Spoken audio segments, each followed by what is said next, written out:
যথাযথ চিকিৎসা না দেয়া ও চিকিৎসকের দায়িত্ব অবহেলার কারণেই মৃত্যু হয়েছে মিনিস্টার মাইন্ড গ্রুপের সাবেক নির্বাহী পরিচালক শামসুদ্দোহা শিমুলের। অভিযোগ তার পরিবারের। শনিবার ঢাকা রিপোর্টার্স ইউনিটির সাগর রুনি মিলনায়তনে এক সংবাদ সম্মেলনে পরিবারের অভিযোগ, অপারেশনের সময় যথাযথ জীবন রক্ষাকারী সরঞ্জামের অভাব এবং সময়মতো রোগীর পরিস্থিতি সম্পর্কে তথ্য গোপন করার কারণে শামসুদ্দোহা শিমুলের মৃত্যু হয়। তাই ন্যায্য ক্ষতিপূরণ এবং চিকিৎসক অধ্যাপক ডক্টর জাহের আল আমিনের শাস্তি দাবি করেছেন তারা।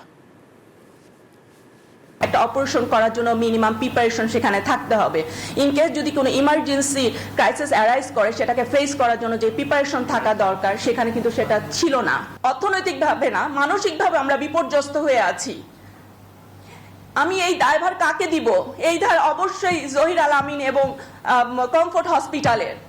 তারা তাদের দায়ভার অস্বীকার করতে পারে না। বান্ডেল থাকলে প্রতি সেনমানিতে টাকা বাঁচবে।